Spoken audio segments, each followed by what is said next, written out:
Oh, here we go. Lesson 13, area of a rectangle.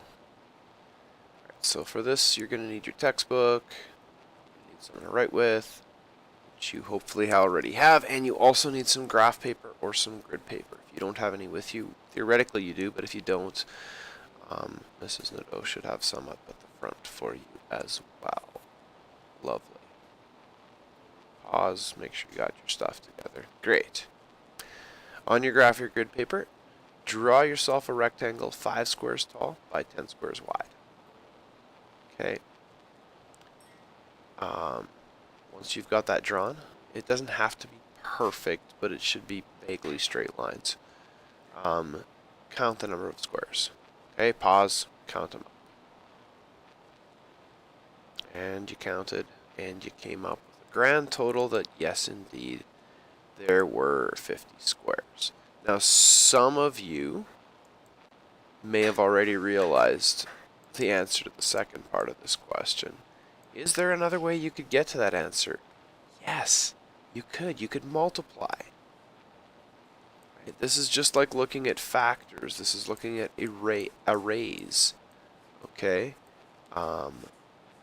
When we look for number of squares that are in an array, 5 squares tall by 10 squares wide, we're basically looking at some of the factors of 50. This takes you all the way back to the beginning of the year.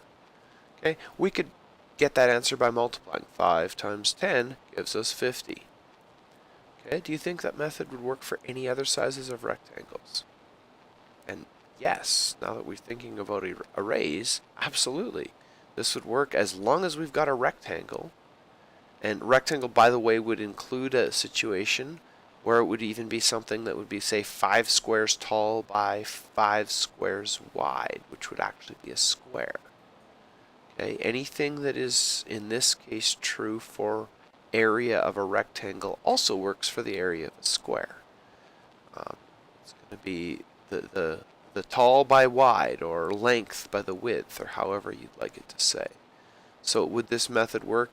Yes, it would. It would work because we're simply multiplying the number of squares along one side by the number of squares on the other, the number of rows by the number of columns. When we think about this 5 squares tall by 10 squares wide, well, we've got 5 of these strips that are 10 squares wide. Okay, 5, 10, 15, 20, 25. Let's try that again. They're 10 squares wide. 10, 20, 30, 40, 50. Alright, give this a try. Right, try it for a rectangle, 8 squares by 2 squares. Draw it out, count them, multiply. Same thing, 2 squares by 8 squares. Okay, quick pause, do that. Lovely, you paused, you did that. Alright, you're ready to turn to page 275. And you're going to do just a little bit of work here. Alright, so we've got Martin shoveling a driveway. Sets up the story for us, and this is on page 274, that he charges the same amount for each square meter to shovel driveways, sidewalks, and rinks. He calculated the total amount to charge Mr. Gauthier based on, and yeah, I know it looks like Gauthier, but it's French, Mr. Gauthier, based on the area to be shoveled. His new client, okay, so if we look to the left there before we get to the new client, 5 meter by 10 meter driveway, $20. 10 meter by 1 meter sidewalk, $4.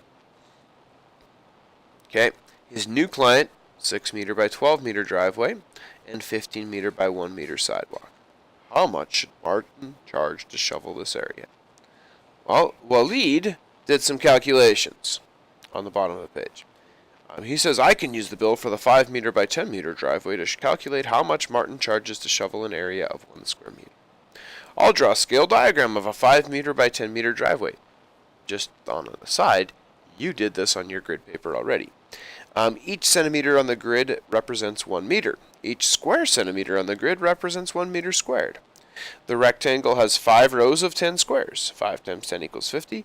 The area of the rectangle in the diagram is 50 centimeters squared, so the area of the driveway is 50 meters squared. Lovely. How much did Martin charge to shovel each square meter of the 5 meter by 10 meter driveway? explain your thinking. So for A down here, okay, I'm going to help you through a couple of these ones just to get you started. For A down here, Martin charged a total of $20 for 50 square meters. So is he charging more than $1 or less than $1 for each square meter? That's the first thing to ask yourself, because that's going to help you figure this out. And if you thought, well, it's less than $1, you'd be absolutely correct, right? If it was equal to $1, he would have charged $50, right? $1 a square meter. But it's less than that because he only charged $20 for the driveway. And so we have to figure out, and we're going to say, okay, well, he charged $20 for 50 square meters, so for 1 square meter, we got to divide them both by 50. Right? To go from 50 down to 1 is going to be dividing by 50. So to go from 20 to whatever we need to go to, we also divide by 50. So we go 20, divide by 50. And we're going to get 0.40. What's my units here? Well, these are in dollars. So he's charging 40 cents per square meter. Okay? Now, based on that, I am going to let you do B, C, D. So pause it and do those ones real quick.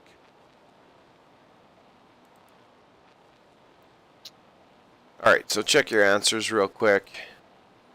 Alright, for B, answer's yes. See my calculations there. He should charge $4 because it's 10 meters squared. For C, grand total of 87 meters squared. For D, multiply that by $0.040 and $34.80. Alright, for E, how can you calculate the length of, the area of a rectangle if you know its length and width? Write your rule in words. Use the diagram to help you explain.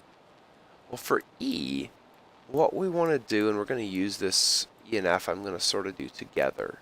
In words, you're going to multiply the length times the width. So in symbols, we're going to really say area, we're going to use the letter A for area, is equal to the length, which I do always with a handwritten looking L, so it doesn't look like a 1, times the width. Or, this is the way you'll usually see it written, A is equal to LW. You have letters like this in a formula next to each other, it means multiply. LW means length times width, or L times W, length times width. Area of a rectangle tells you how much space the rectangle takes up, and there's a formula for you. Length times width. Alright, your job right now, finish up questions 1 to 4 and 6. These should be pretty quick, and you'll have time to move on to the next video, which is perimeter, which is much shorter than this, and probably easier. Have fun.